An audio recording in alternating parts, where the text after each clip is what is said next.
검찰에 의해서 기소당한 정진웅 검사, 한동훈 검사를 폭행했다는 독직 폭행 혐의로 기소가 됐습니다. 그 정진웅 검사의 재판이 열렸는데요. 정진웅 검사가 취재진의 질문에 뭐라고 답변했을까요? 직접 들어보십시오. 한동훈 검사는 인정하시나요? 신체 접촉 있으셨던 사실을 인정하셨는데 정당했다고 보시는 건가요? 그래서 말씀드린 그대로입니다. 폭행은 인정 안 하시는 거예요? 신체 접촉이 있었다는 사실 자체는 인정하십니까? 압수수색 과정은 정당했다고 보시는 거예요? 법정에서 몸이 겹쳐졌던 건 인정하신다고 말씀하셨는데 그 폭행이라고는 생각 안 하시는 건가요? 한동훈 검사장 측에 따르면 휴대전화를 사용해서 변호사에게 전화를 걸려던 찰나 정진웅 검사가 소파에 있던 한동훈 검사장을 밀치고 그 위에 올라타서 폭행을 했다라고 한동훈 검사장 측은 주장을 하고 있고, 이에 대해서 정진웅 검사 측은 뭐라고 법정에서 변호했을까요? 한동훈 폭행 첫 재판 정진웅 혐의 부인, 정진웅 차장검사 한동훈 사건 관련해서 휴대전화 유심칩 압수수색 중 한 검사장을 폭행했다는 논란, 전치 3주상의 독직 폭행 혐의로 기소가 됐습니다. 공소 사실엔 마치 고의로 한동훈 검사장 몸 위에 올라타거나 그런 식으로 기재되어 있는데, 저는 결코 한동훈 검사장을 폭행하기 위해 누르거나 또는 올라타거나 한 적이 없다라고 부인을 했습니다. 자, 그러면서 이런 표현을 했습니다. 이게 정진웅 검사 측의 입장입니다. 우연히 몸 위로 밀착된 건 맞지만 휴대전화 확보 과정에서 중심을 잃은 것이지 올라타려고 하거나 밀어 넘어뜨리려 한 적은 없다라고 주장을 했습니다. 그러니까 박정하 대변인, 예. 고의로 폭행하기 위해서 몸 위에 올라탄 건 아니지만 우연히 어떻게 하다 보니까 한동훈 검사장의 몸 위로 내가 밀착을 해 있다. 이게 가능한 얘기입니까? 저희 가끔 약주 과하게 하면은 갑자기 길바닥이 내 이마로 올라온다거나 아니면 전봇대가 확 나한테 다가온다 하는 얘기랑 비슷한 것 같은데요. 그러니까 압수수색을 하면서 다리에 힘이 풀리고 중심을 잃어버려서 어쩌다 하다 보니까 몸이 밀착돼 있더라. 나는 절대 한동훈 검사장을 덮치거나 강압적으로 뭘 하지 않았다라고 하는 건데요.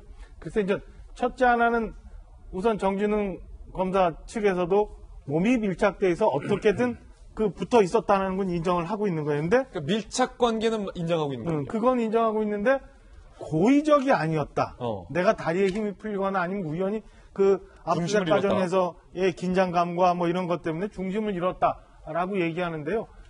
글쎄 이게 법원에서 우리 판사님들이 어떻게 판단하실지 잘 모르겠는데, 저는 이게 너무 회개한 궤변적인 거라 손평을 하기도 애매한 그런 부분인 것 같아요. 아무튼 어쨌든 밀착됐다라는 건 인정하고 있으니까 그게 어떻게 이제 진행이 될지 모르겠는데, 잠깐 밀착되는 순간에 한동훈 검사장은 결국에는 이게 몸이 이상해서 전치 3주의 상해를 받았다고 재판부에 이제 기록을 제출했는데, 그러니까 검찰에 제출했는데, 예.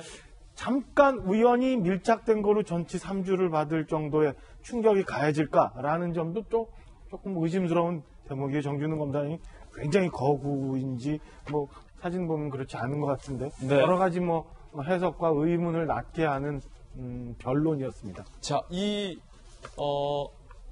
해명, 주장, 그때 당시에는 이 사진도 공개가 돼서 논란이 된 바 있었죠. 정진웅 당시 검사가 이 같은 사건 이후에 병원에 가서 이제 민거 치료를 받고 있는 사진이 공개가 됐는데, 그때 당시 이 사진을 두고 이걸 누가 찍었고 왜 공개한 거냐라는 논란이 있었던 그때의 그 폭행과 관련돼서 재판이 있었던 겁니다.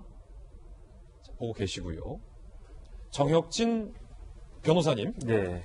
우연히 몸 위로 밀착이 된 건 맞지만 고의로 폭행한 건 아니다. 그런데 검찰 내부에서 그때 당시 정진웅 검사와 함께 그 현장에 있었던, 압수수색을 하러 갔던 후배 검사들도 그건 정진웅 검사가 잘못한 게 맞다라는 진술을 한 것으로도 기사가 보도화됐던 게 기억이 나는데, 자, 재판장이 정진웅 차장검사의 저 해명에 대해서 자, 과연 어떻게 판단할까, 어떻게 받아들일까 관건일 것 같은데, 대표 변호사셨으니까 변호도 많이 해봤을 거 아니에요?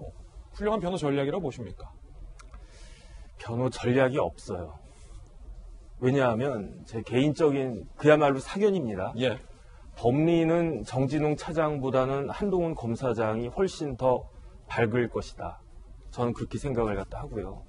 그 다음에 문제가 심각해요. 왜냐하면 이것도 특가법이거든요. 이용구 차관도 특가법이지만 이것도 특가법이에요. 그렇습니까? 이게 원래 형법에 독직폭행이 되어 있는데 왜 지금 상해가 아니다 한 검사장이 제출한 진단서를 믿기 어렵다라고 이야기를 하냐면 이것이 상해가 되는 순간 정진웅 차장한테는 엄청난 일이 벌어지는 거예요. 왜냐하면은 그 특가법상의 독직폭행 상해에 대해서는 벌금형이 없어요. 그러니까 무조건 실형이란 말이죠. 무죄가 아니면 실형이에요. 그러니까 조금 전에 본 이용구 차관 같은 경우에는 합의했잖아요. 벌금형이 있으니까 합의했잖아요. 그런데 이거는 벌금형이 없으니까 그 벌금형이 나올 수도 없고, 그다음 두 번째로 합의를 해야 어느 정도 형이 낮아질 텐데 한동훈 검사장이 합의를 해주겠습니까? 이 상황에서. 그러니까 뭐 아니면 도식이니까 저런 식의 어떻게 보면 궤변이라고 할 수 있는데 이야기를 할 수밖에 없죠. 그런데 더 큰 문제는 뭐냐면은 검찰청법에요. 예. 그 검사가 금고 이상의 형을 받지 않는 이상 파면되지 않도록 규정이 돼 있어요. 예. 그러니까 검사의 신분을 보장하기 위해서 검찰청법에 아주 강한 규정을 넣어둔 건데 그 말을 바꾸어 보면 금고 이상의 실형이 나오게 되면은 검사는 파면이 되는 거거든요. 그다음에 이제 또 파면되면 나중에 변호사 저같이 할 때에도 변호사 등록할 때도 또 문제가 생기고. 그러니까 저는 정진웅 차장검사가 누워있는 심정이 이해가 돼요. 왜냐하면 나도 모르게 그런 행위를 갖다가 했는데 정신 딱 차리고 보니까 감당하기가 힘들 것 같거든. 그러니까 너무 정신적인 쇼크가 와가지고 저렇게 입원하지 않았을까 그런 생각이 들 정도로 본인이 의도적으로 했든 안 했든지 간에 지금 결과는 갈수록 더 어려워지고 있다. 그런데 그것을 수습하려고 보니까 말이 저렇게 진짜 역대급으로 희한한 말이 나올 수밖에 없었던 것이 아닌가 그 생각이 듭니다. 정혁진 변호사님의 개인적 추측과 개인적 견해 네. 들어봤습니다. 그런데 그때 당시 이 사건이 일자 추미애 법무부 장관은 정진웅 차장검사의 폭행이 문제가 아니라 이건 한동훈 검사장이 비밀번호를 자백하지 않았기 때문이라며 비밀번호 자백법에 대해서 강변을 한 바도 있었습니다. 그때 당시에 추 장관의 이야기 들어보시죠. 비밀번호를 안 알려주고 협조를 안 한다 그러면 어떻게 앞으로 수사를 할 수 있겠습니까? 진실이 곧 힘이고 무기일 텐데 그걸 가장 잘 아는 분이 스스로의 그러한 억울함이 있으면 그걸 벗기 위해서라도 수사에 협조하는 것이 당연하겠죠. 결국 비밀번호 자백법 논란이 뜨겁게 되자 추 장관은 외국 사례도 있었고 연구를 해볼 수 있다라는 취지의 차원이다라면서 한 발 물러서기도 했었는데 여기서 드는 의문은 자 박수현 대변인. 예. 정진웅 차장검사는 왜 그럼 그렇게 몸을 밀착해 가면서까지 압수수색을 하려 했던 걸까요? 지금 한동훈 검사장과 정진웅 검사 사이에 이 소위 독직폭행 이 사건은 어쨌든 수사를 해서 법원이 판결을 할 거니까 제가 뭐라고 하겠습니까? 어떤 결론이 나겠죠. 그러나 이걸 보면서 이 뉴스를 보면서 우리 국민과 이 돌직구쇼 시청자들이 느끼실 것은 참 부끄러울 것입니다. 스스로가. 왜? 야, 최고의 엘리트라고 하는 검찰의 모습이 저 정도인가? 라고 하는 자괴감을 국민이 느끼시지 않겠어요? 그런데 그 독직폭행 사건과 또 그 전에 있었던 사건은 뭐냐면 소위 신라젠 의혹 이런 게 있는 것 아닙니까? 그런데 거기에서도 보면 우리 국민들이 그것도 부끄러우실 것 같아요. 소위 검사장이라는 사람이 어떤 그 증거를 압수수색하러 간 그 후배 검사에게 어쨌든 현재 주장하기로는 그것을 뺏기지 않기 위해서 했다가 저런 일이 일어났다는 것이에요. 그런데 본인은 또 그걸 아니라고 하지만 결과적으로는 추미애 장관이 이야기했던 아니 그 휴대폰을 압수해서 비밀번호를 풀어야 포렌식도 하고 모두 할 텐데 왜 그걸 협조를 안 하지요? 본인이 정말로 무고하다면 당연히 무고함을 증명하기 위해서는 그걸 빨리 비밀번호 제공하고 오히려 그렇게 자신의 무고함을 밝히는 게 빠른 길 아닐까요? 자, 우리 검찰이 일반 국민을 압수수색하고 할 때 가장 먼저 하는 것이 핸드폰 압수수색입니다. 그 포렌식, 거기서 모든 증거가 다 나옵니다. 이번에 소위 그 옵티머스 사건 관련해서 그 김봉현 회장이 이야기했던 그 술 접대 검사 3분 어떻게 했습니까? 본인들은 죽어도 관련이 없다라고 주장했어요. 그리고 증명하기 위해서 검찰청에서 타고 다닌 택시 기록까지 제출하겠다 얘기했어요. 그런데 결론이 다 술집에 간 걸로 밝혀졌어요. 그런데 검찰 수사가 본격화되기 전에 어떻게 했습니까? 아니 정말 부끄럽게 어떻게 검사가 증거인멸합니까? 핸드폰 교체하고 폐기하고 자기 컴퓨터 바꾸고 이런 짓들을 검사가 스스로 하고 있어요. 저는 한동훈 검사장도 본인의 그런 무고를 밝히기 위해서는 왜 비밀번호 안 가르쳐 줍니까? 그건 그것이고 이건 이것이다 하더라도 제가 볼 때 전체적으로는 결론이 어떻게 나든 저는 관심 없어요. 예. 그러나 국민이 보시기에 제발 이제 부끄럽지 않은 검찰로 돌아와 달라. 그런 말씀만 전 드리고 싶어요. 예. 한 가지 또 짚어볼 것은 이 독직 폭행 사건이 벌어지고 나서 추 장관은 정진웅 검사를 기소한 판단에 대해서 재검토할 필요성이 있다라면서 정진웅 차장검사를 감싸고 오히려 정진웅 검사를 승진시켰다라는 겁니다. 이재명 기자. 그래서 그러니까 이 문제가 굉장히 뭐 독직 폭행이 이제 어떻게 재판 결과가 나오냐에 따라서 이제 또 상황을 봐야겠지만 이 사안 물론 지금 이제 박준호 대변인께서는 검찰의 어떤 자성, 성찰 계기 삼아야 된다. 뭐 당연히 그래야겠죠. 그런데 또 하나가 뭐냐면 글쎄 추미애 장관이 지금 한동훈 검사장의 휴대전화는 사실 따로 압수수색된 거죠. 지금 이거는 유심칩을 이제 압수수색하려다가 바로 유심칩을 압수수색을 했다가 한 3시간에 바로 돌려줍니다. 또 그러니까 과연 이게 그렇게 급박한 거였는지 자체도 좀 의문이지만 그 과정에서 독직 폭행이 일어났던 거고 그 자체가 굉장히 어떻게 보면 한동훈 검사장을 강제 수사하는 것을 굉장히 압박하는 과정 속에서 벌어진 거다 이렇게 볼 수 있는 거고 또 하나 뭐냐면 아까 말씀드린 것처럼 압수수색을 할 수 있는 거죠. 당연히 할 수 있는 건데 지금 한동훈 검사장의 주장 보죠. 압수수색 과정에서 변호인의 입회를 사실 법으로 보장돼 있죠.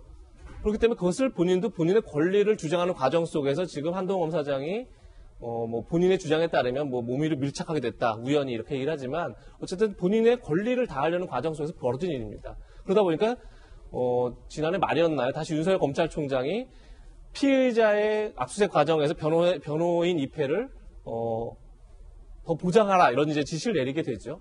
그런 점에서 늘 추미애 장관이 얘기했던 건 이겁니다. 검찰이 최후의 그러니까 인권을 보장하는 최후의 보루가 돼야 한다. 이걸 굉장히 강조했던 거죠. 그러나 정작 어떻게 보면 상대편이라고 할까요? 수사하는 과정 속에서 그것이 제대로 보장되지 않았던 것.